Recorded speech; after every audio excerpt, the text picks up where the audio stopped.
قل هذه سبيلي أدعو إلى الله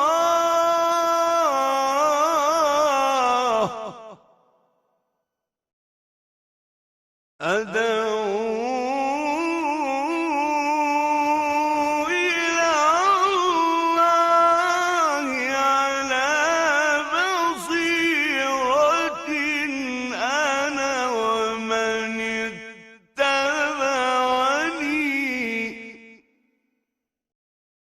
وسبحان الله وما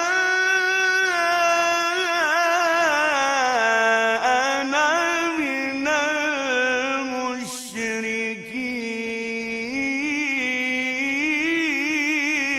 بسم الله الرحمن الرحيم. إن الحمد لله نحمده ونستعينه ونستهديه ونستغفره ونعوذ بالله من شرور أنفسنا ومن سيئات أعمالنا. من يهده الله فلا مضل له ومن يضلل فلا هادي له، وأشهد أن لا إله إلا الله وحده لا شريك له، وأشهد أن محمدا عبده ورسوله صلى الله عليه وعلى آله وأصحابه وسلم تسليما كثيرا مزيدا إلى يوم الدين. أما بعد. We start off today in our Usul al-Thalatha class on chapter number 3. Last week we finished chapter number 2 with Wala and Bara at the end. We start chapter 3 and we said, if you remember when I gave you the structural breakdown of the book, we said this is the core of the book. Chapter 3 is the book, according to some. This is the chapter that has the 3 real, official, main fundamental principles, what you call fundamental principles. Chapter 1 had 4 introductory principles, fundamental principles. Chapter 2 had 3 matters or issues. Chapter 3 is the real object and subject matter of the book. It's what the book is titled after. Meaning when you say al-usul al-thalatha or al-thalathatul usul, the 3 fundamental principles, it is this chapter. And he starts off the chapter saying, اعلم أرشدك الله لطاعته. اعلم أرشدك الله لطاعته. No, may Allah direct you to obedience to Him. No, may Allah direct you to obedience to Him. We spoke on why the author starts with dua, at least twice before. And he did that before, that's why we spoke about it. Over here he says, arshadaka, means to direct you. Arshadaka from ar-rushd, meaning, may Allah direct you to uprightness upon the way of truth. Ar-rashad is the path of guidance, like the verse says, وَقَالَ الَّذِي آمَنَ يَا قَوْمِ اتَّبِعُونِي أَهْدِكُمْ سَبِيلَ الرَّشَادِ. The man who believed said, "O my people, follow me." Believer said, "Follow me. I will guide you to the way of Rashad, the way of right conduct and guidance." So Rashad in the verse means correct path or guidance. In here, guidance is 4 types. Overall guidance is 4 types. Al-Hidayah al-Amma, the first one, Hidayah al-Amma al-Mushtaraka bayn al-Khalq. It's mentioned in the verse, الَّذِي أَعْطَى كُلَّ شَيْءٍ خَلْقَهُ ثُمَّ هَدَى. Our Lord is the one who gave everything, each thing and everything, its form and nature, and guided it. He created everything and He guided it. He gave each person his physical image. He gave physical parts and features and then guided each part to what it was created for. He gave form and nature and guided it to work for what it was created for. That's number 1. Number 2 is Hidayatul Bayani wad Dalala wad Ta'rif li Najday al Khair wal Shar. Guidance to direct and show you what? The right and evil path. This guidance shows both ways and what to choose. But it doesn't necessarily include or mean anything about the choice itself. We guided him to the right and guided him to the path of hell, we told him follow this and stay away from this. That's all it means. It's mentioned in the two-worded verse of Surah Al-Balad, وَهَدَيْنَاهُ النَّجْدَيْنِ. Shown him the two ways, the good and evil. It's to show the good and evil, that's all it is. It's the verse mentioned in Surah Fussilat, وَأَمَّا ثَمُودُ فَهَدَيْنَاهُمْ فَاسْتَحَبُّوا الْعَمَى عَلَى الْهُدَى أي بَيَّنَّا لَهُمْ وَأَرْشَدْنَاهُمْ وَدَلَلْنَاهُمْ. Thamud, we showed them the guided way. But they chose blindness over guidance. So Allah showed them, but they chose blindness. And then it's also in Surah Ash-Shura, وَإِنَّكَ لَتَهْدِي إِلَى صِرَاطٍ مُسْتَقِيمٍ. That's the second one. The third guidance is هِدَايَةُ التَّوْفِيقِ وَالْإِلْهَامِ. This is the guidance where one is actually on the right path. This is the one that's from Allah to the righteous people. Messengers show the path, but this guidance is totally from Allah. In fact, Allah denied that messengers have this type of guidance power. إِنَّكَ لَا تَهْدِي مَنْ أَحْبَبْتَ وَلَكِنَّ اللَّهَ يَهْدِي مَنْ يَشَاءُ. In Surah Al-Qasas, you can't guide who you want.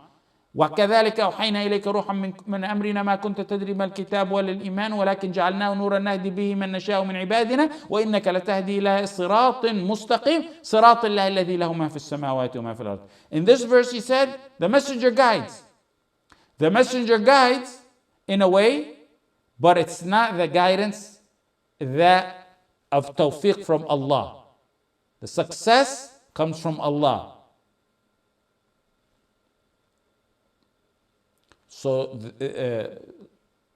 before we go on, what's the difference between the second and the third guidance? So you'll never forget it. The second guidance means you have two avenues.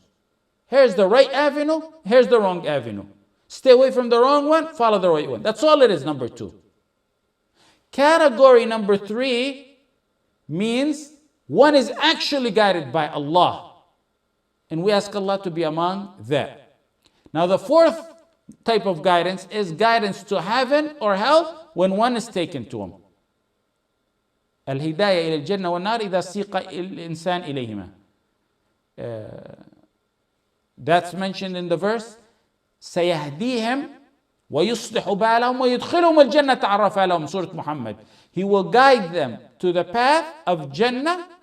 سيدخلهم الجنة عرفها لهم. Or in Surah Al-Saffat, من دون الله فاهدوهم إلى صراط الجحيم وقفوهم إنهم مسؤولون. And guide them to hellfire. Here, in this booklet, the author is making dua that Allah guides you, directs you to the path, the guided path, which is the number three. اعلم أرشدك الله لطاعته. طاعة is obedience, conformity with what is required by doing what is commanded to be done and avoiding what is forbidden. Conformity with what is required by doing what one is ordered to do and to avoid what is forbidden and sinful. Okay, let's go on with our phrase. اعلم أرشدك الله لطاعته أن الحنيفية ملة إبراهيم. No, may Allah direct you to His obedience, the Al-Hanifiyya Millat Ibrahim. Al-Hanifiyya Millat Ibrahim. What is this Al-Hanifiyya Millat Ibrahim?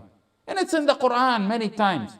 It's all over the Quran. It's also mentioned in the Sunnah. In Surah Al-Baqarah. وَقَالُوا كُونُوا هُودًا أَوْ نَصَارَى تَهْتَدُوا قُلْ بَلْ مِلَّةَ إِبْرَاهِيمَ حَنِيفًا وَمَا كَانَ مِنَ الْمُشْرِكِينَ.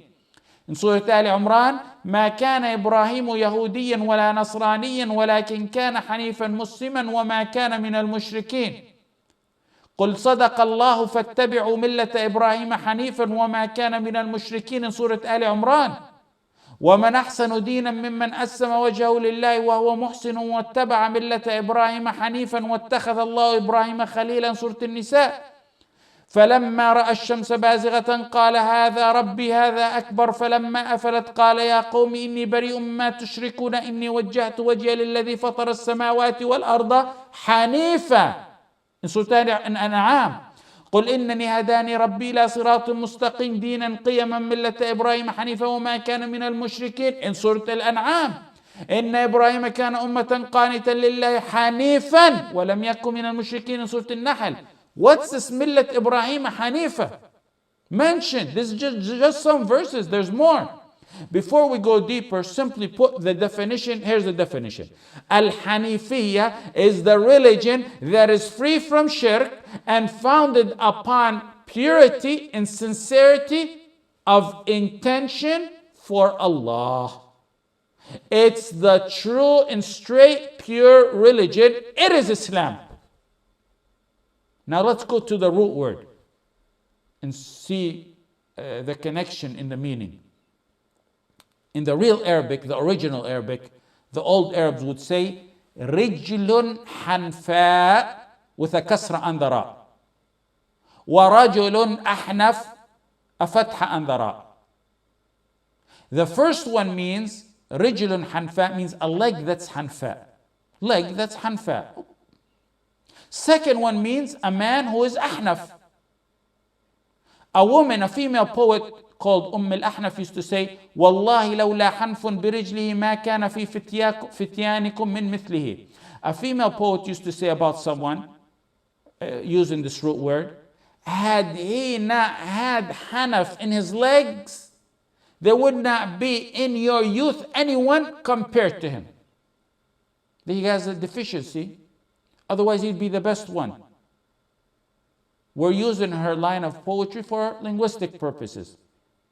Why would they describe legs or a man as being ahnaf or hanaf? Why would they use that? Because linguistically, when Arabs used to use it, ahnaf, for the legs or talk about a man, they meant that person has pigeon toes or what's called in-toeing. When the toes are pointed toward each other, most people's toes are, normal people, are straightforward. Some toes point towards each other. We commonly refer to that today as pigeon toes, or more medically appropriately called in-toeing. It's when the front portion of the feet at the rest turns inward. Turns inward. Look at that. Turns inward. Okay, now you're saying in your mind, you gave us the definition of the shar'i meaning, that it's purity and sincerity and away from shirk and all that. And then you went a million miles away explaining the linguistic rule meaning of Hanifa. What's the term itself? It means linguistically. What's the purpose? The purpose I did that is to draw a connection between the linguistic meaning and the shar'i meaning that we took. Because like Islam, literally means, linguistically, it's submission. That's it. With shar'i meaning is submission to Allah with Tawheed, following in obedience and refraining from shirk. Just like in Tajweed. For example, the Nun as-Sakina rules. Al-Idhar, Al-Idgham, Al-Ikhfa, Al-Iqlab. There's always a connection between the literal linguistic meaning and the shar'i meaning. There's always a connection. Now, what's the connection between the linguistic meaning of Hanifa and the shar'i Islamic meaning that we mentioned? The connection is that Hanifa literally means to lean, to turn, to incline. And the connection is, it's to incline and turn totally to Tawheed, lean towards Tawheed, and lean away from shirk. Some defined Hanifiyya, some scholars, as turning to Allah and turning away from other than Allah, because it means turn to. Turning to Tawheed and turning away from shirk. That's the connection. Al-Qurtubi said, Hanifa ma'ilan an al-adyan al-makruha ila al-haq din Ibrahim. Hanifa is turning away from disliked faith to the true religion of Ibrahim.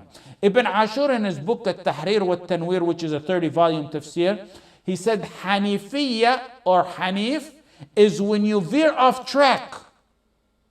He stated that it was considered a praise to Ibrahim.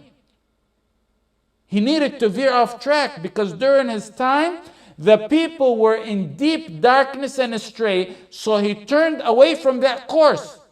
He turned away, he veered away, meaning he veered off the course of shirk. He turned away from shirk and he turned to the path of Tawheed.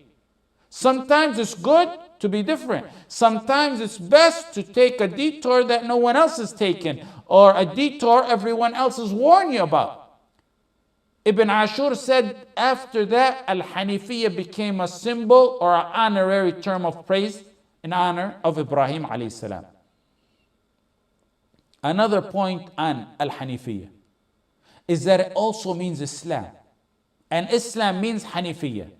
They can be used interchangeably. During Ibrahim's time and during today in our millah. Today, not many would understand if you say, I'm on the Hanifiyya. Most you'd have to sit and explain it to them. Or if you tell them, I follow the Hanifiyya, if he asks you what's your religion. Just like not many during Ibrahim's time understood what Islam is. ما كان إبراهيم يهوديا ولا نصرانيا ولكن كان حنيفا مسلما.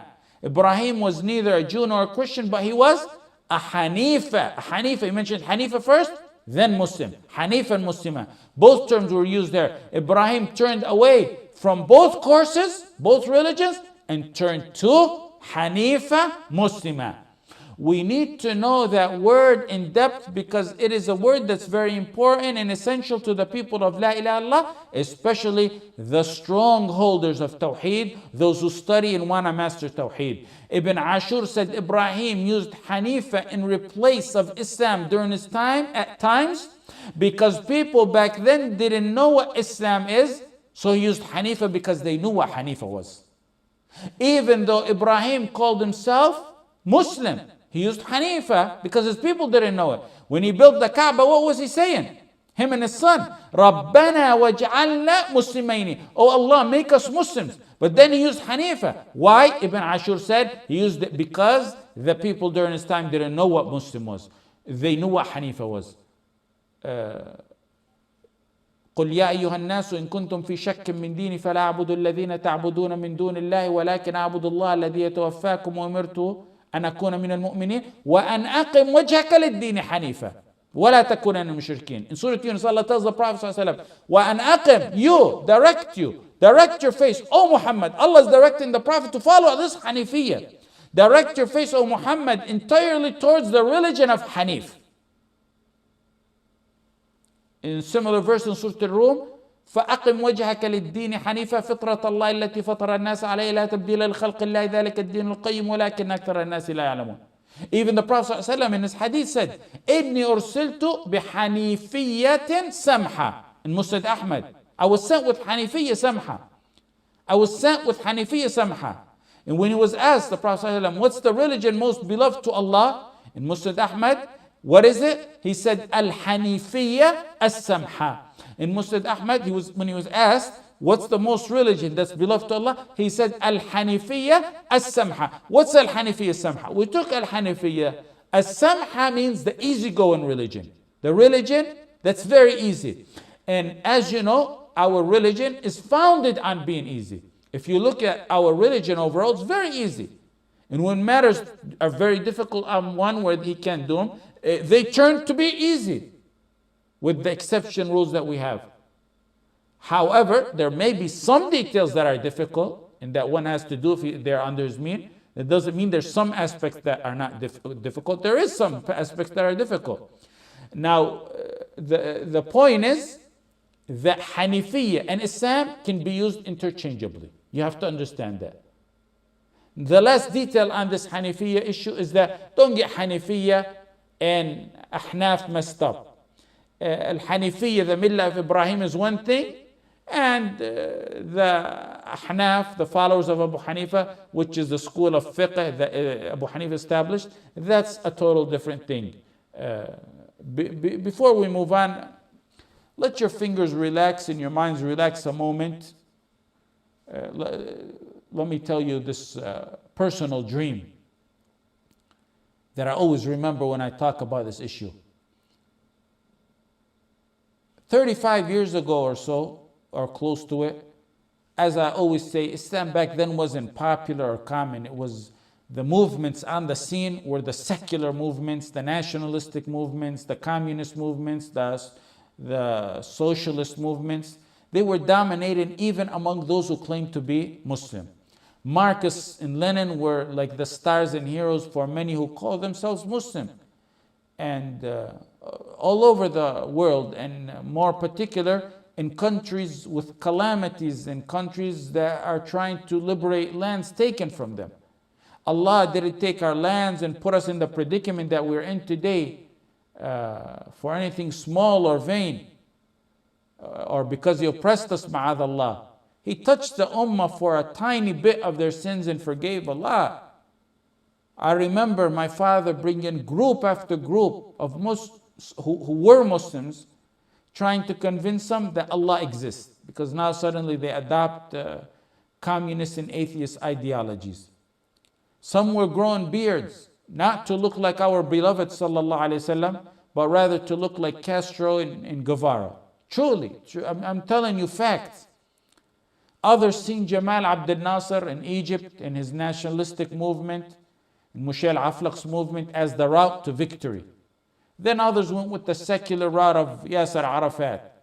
Each path stinkier and filthier and more rotten than the other path.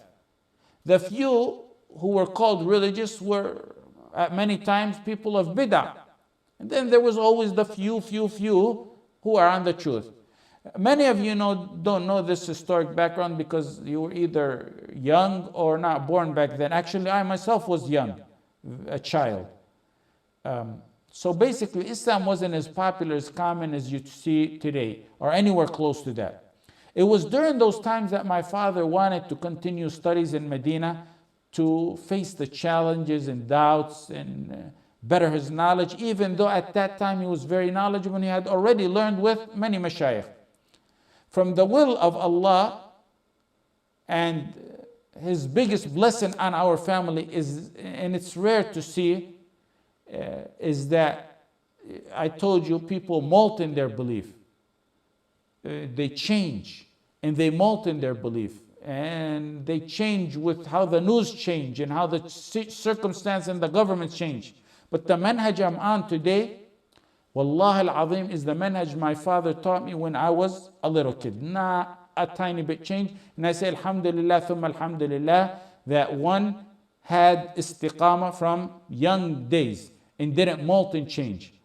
Having lived through, let me say also, having lived through this pre-Islamic awakening stage, and you see what the drastic ongoing changes going on in the world, I really make dua and very much anticipate that within this decade, the ummah will wake up to a sudden day of victory, a day that will please every believer and seeker of peace and displease every tyrant and oppressor and enemy of Allah.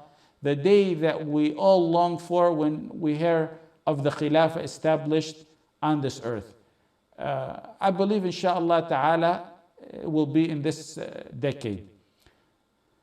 So my father in the 70s had the ambition to study in this university no one knew about. And he wanted me and my two sisters to go along and memorize the Quran. And of course my mother, may Allah protect my sisters, and also my mother, may Allah raise her rank to Firdaus. At that time, many ulama had come and visited us in the States. And they seen my father's da'wah activity, which impressed them. And they encouraged my father to cut his da'wah activity or pause it, go to Medina, and come back, which only added more inspiration to what he wanted. And among those who visited was the Shaykh al-Harakan, rahimahullah, who's the head of the Muslim World League back then.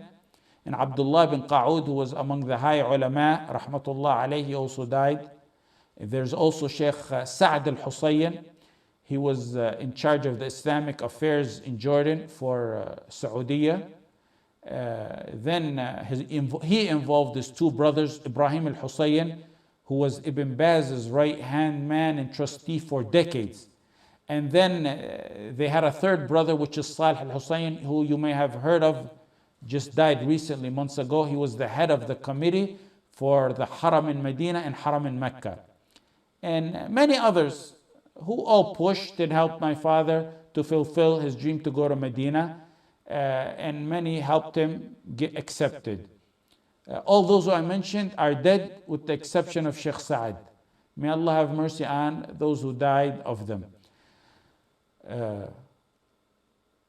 Let me tell you another side issue. Shaykh Saad al-Husayyan, who's the head of the Tuharam, who just died recently, he's probably one of the most humble men you'll ever meet in your life, and possibly one of the richest at the same time. When I used to sit in the haram and memorize the Quran every day from Asr to Isha, and my father would be in the halaqah with other mashayikh learning, he would take me and say, come on, let's go have lunch, you come back, your father's not going to get mad. And really my father, that was the only person my father would trust me to go with. And I would go with him, and one thing I learned about this man is he was teaching me how dutiful he was to his mom. He told me if his mom is on a higher level, he won't go above that level and sleep. He'd stay on a first level. If she's on the second level, he'll stay on the first or second level and sleep. He won't go on a higher level and disrespect her. He took it as a form of disrespect. Even though he was in a high position and very wealthy, and it shows you how some take their mother and be dutiful to him. So take advantage if your mom or your parent is alive and be dutiful to them. So my father had obstacles in going, and these people helped him. Among the obstacles was, for example, that he couldn't take the family. Back then it was impossible to take a family. Allah made it easy, and I ask Allah subhanahu wa ta'ala that He made it easy out of His love to my father, because that's who He grants knowledge to. Man yuridillahu bihi khayran yufaqihu ad-din. If Allah likes someone, if Allah wants good in someone, He will grant him fiqh of the deen. That's the hadith, the clear hadith. So like I said, one of the obstacles was that back then it was impossible, almost, actually was not known among any student to take his family along with him.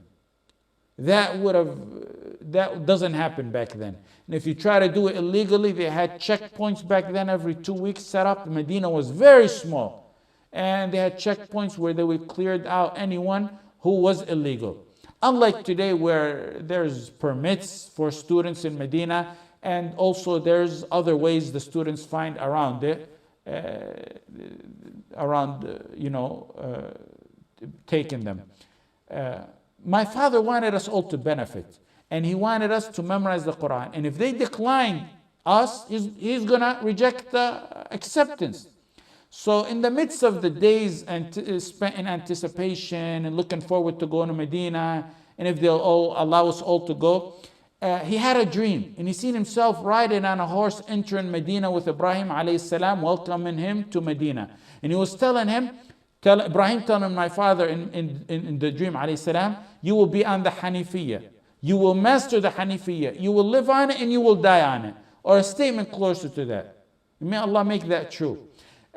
Months after that dream, we were all in Medina. And at the front gate of Medina, of the university, my father looked at it and said, you remember the dream I told you about? This is exactly where I seen in the dream. This is the scene I seen in the dream.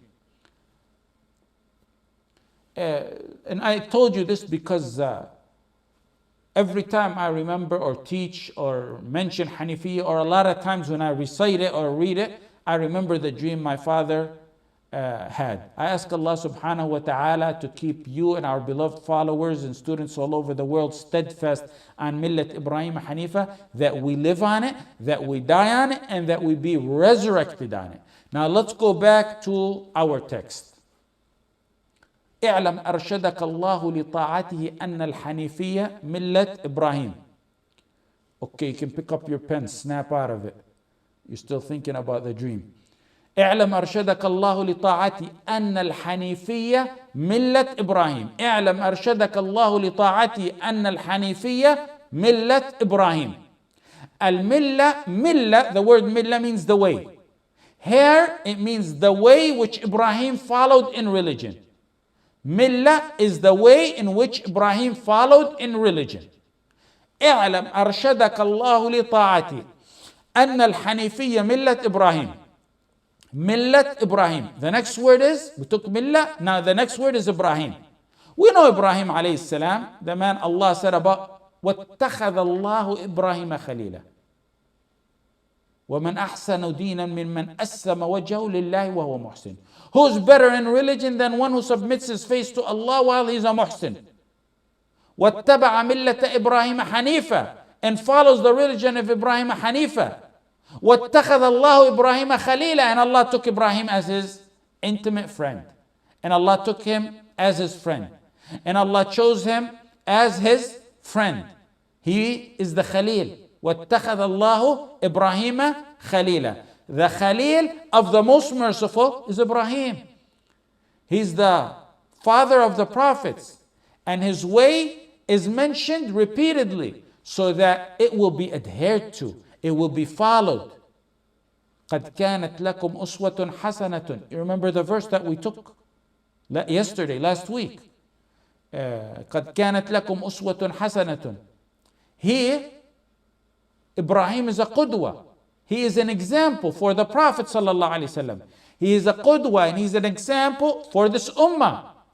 He is the one-man nation. Inna Ibrahim kana ummah.